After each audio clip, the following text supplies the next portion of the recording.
বন্ধনে আবেগঘন হয়ে উঠেছিল বর্ডার 2 এর টিজার প্রকাশ। এবার মুক্তি পেয়েছে তার ট্রেলার। যুদ্ধভিত্তিক এই সিনেমাটিতে বেশ অ্যাকশন দেখা গেলেও একটি সংলাপ নিয়ে নেট মাধ্যমে তোলপাড় চলছে।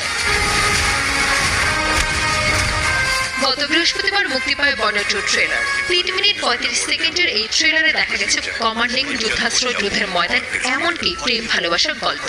যুদ্ধক্ষেত্রে ভারতীয় সেনাদের গর্জে ওঠার দৃশ্য, রগরগের সংলাপ ফুটে উঠেছে। সিনেমাটিতে মেজর চাঁদপুরি নামের এক সেনার চরিত্রে অভিনয় করেছে সানি দেওয়াল।